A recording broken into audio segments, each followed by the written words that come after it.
Okay, the question was asked of me, by what authority do I say the things that I say?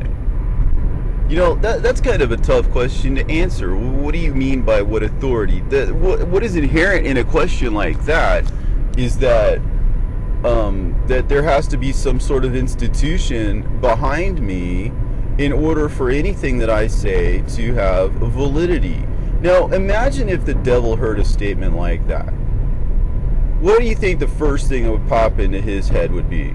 Right? Oh, well, you control the institution, then nobody can fight the institution because you say that the institution is where all of this power and control is consolidated. How do you know that the whole point of there being a church body in the first place isn't just a trap for the devil, a cage of every unclean bird? In other words, they come in to the church as a sanctuary. They're at first they're kicked out of the institution of Judaism, and that house is swept clean. And they go through dry and waterless places, and then they say, I'm going to go back to my old home, and I'm going to try and reestablish a new form of Judaism. All right? It's going to be based on the canon, just like the old Judaism, and it's going to be based on the Pharisaic canon, by the way, which we know how much God loved the Pharisees. But anyway, be that as it may, we're going to recast it in the image of the old church.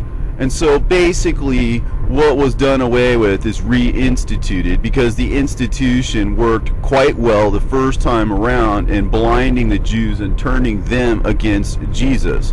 So hey, why not just go with what works? Satan is involved in every institution, I think, in the world. I don't think there's anything where he doesn't see some kind of advantage, some kind of gain, some kind of power, some kind of control. He will try to take it over. He wants to control the media outlets. He wants to control corporations. He wants to control institutions. He wants to control governments. And effectively he does, because the whole world is a business. And all of these things are basically business decisions. Now, I'm not going to try to impugn any particular church, all right? Because that's not what I'm about. The one thing that the elect exist for. Let me tell you what the elect exist for. What is the purpose of the elect to come at the end of time? The reason I know what the function of the elect is, in fact, I can tell you the future based on my understanding. Let me tell you what's going to happen. First of all, what's going to happen is pattern after what has happened. Okay? So if you know the players, for example, Peter is the church, John represents the elect who are to come at the end of time and to reveal mysteries to people at the end of time. All right? But what is the relationship between Peter and John? There is a tension between Peter and John. John has got his head on Jesus's heart.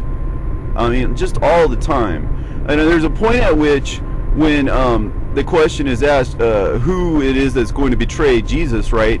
Peter sort of cynically asked John, why don't you ask Jesus, right? I guess because Peter presumably knew that Jesus would tell John, Anyway, but the point is, when you look at Peter and John together and what they do together in the New Testament, right, all of those interactions are instructions. For example, when they are brought news that Jesus is no longer in the grave, who is it that runs to the grave? It's Peter and John, right? And what does it say? It says the disciple whom Jesus loved, that is John, right? The one who has his head on his heart all the time, right? Well, if he ran to the tomb and beat Peter to it. But guess what? He didn't go in. He stopped. All right? And he allowed Peter to go in before him. He was deferent to Peter. And this is what we are instructed to do. It's like this. It's like deja vu all over again. We exist to help the church, to transition, to be converted. There is a conversion for the church. Jesus says to Peter, when thou art converted, thou art to strengthen thy brethren. Right? Well, the church has all this power and influence and resources. They got all kinds of TV, radio, newspapers, magazines. They've got all kinds of presence in the world. Now, the problem that we see in the Bible, in the scriptures, is that John, while being deferent to Peter, and for all we can tell, is respectful towards Peter, we find that Peter doesn't have such a wholesome attitude towards John. We find that, for example, when Peter is chastised. See, okay, Peter as meaning the church, Jesus as being the Logos, okay? Just get the picture here. If Jesus says, I am the Logos, I am the way, I am the truth, I am the light, okay? So, for example, when Jesus walking across the Sea of Galilee, Jesus being the Logos or whatever, and then this journey across the sea represents this age. He sends them on ahead of him, right? And he kind of dismisses the multitude, and he goes up to a mountain to pray. And a little bit later on, he goes walking across the sea while they're 2.5 or 3, so it's right on the cusp between the second and the third day. In other words, they're like between 25 and 30 furlongs, I guess, off or whatever. And then he greets them in the boat as he's crossing across the sea, or this age. The age being, of course, the nations and the peoples and the tongues and the kings and whatever, as it mentions in Revelation. It's just a given cue. And so he's crossing this age with them on foot, and they think he is a ghost. And so then he calls Peter out to him. He's like, if you're really Jesus, then call me out to you, right? And he's like, come on, right? So he gets out there and he starts walking across the sea towards Jesus. And as long as he has his eyes on the Logos, right, then he is immune to the winds and the waves. And remember, the winds, right, do not be blown around by every wind of doctrine. They have to do with doctrines. Winds are doctrines. And the waves, right, that he that is unstable is like a wave, or like wavereth, like a wave of the sea or whatever.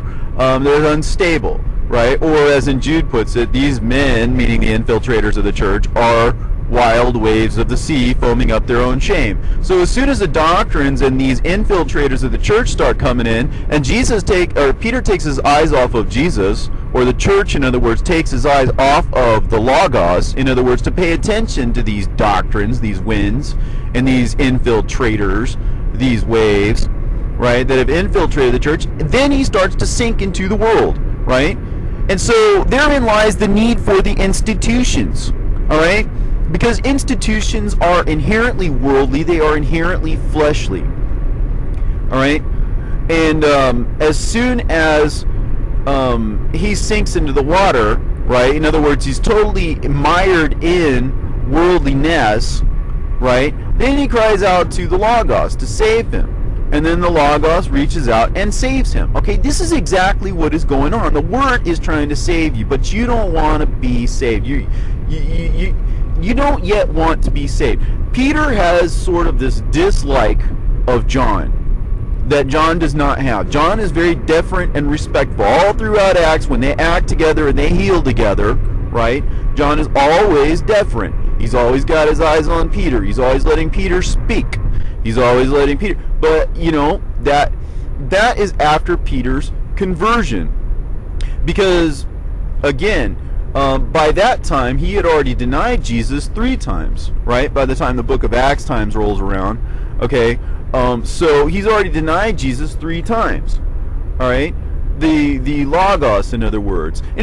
Peter's looking at, for example, Jude, and Jude is quoting Enoch, and Peter, the church, is saying, nope, not having any part of that. I am denying that part of the Logos. And all of you people, by agreeing to disagree with Jude, have in a sense conspired to deny the Logos. Because the Logos says one thing and you deny it. And you can't see that, you don't get that, because we know that Peter denies him a 3rd time, right at the second crow. It says, right as the cock was crowing, he denied him the 3rd time. So now all this that I've been talking about how when you can look at Paul quoting the wisdom of Solomon and still deny it. How you can look at Jude quoting the book of Enoch and still deny it.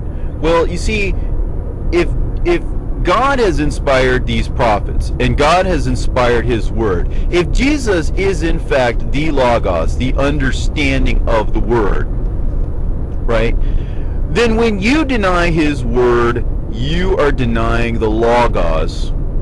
All right, this is what Peter does. This is what the church does. It's just a demonstrable fact that the church has denied the book of Enoch, even though Jude has affirmed it. The Protestant church has denied the wisdom of Solomon, even though Paul has affirmed it. All right, there are tons and tons of references to apocryphal books throughout the Old and the New Testaments, and the church again and again and again denies the word. So this is a straight up, picture of the church and the way in which it treats Jesus. And at the second cock crow, at the 2,000-year mark, guess what? The church is going to deny again, just like you want it to.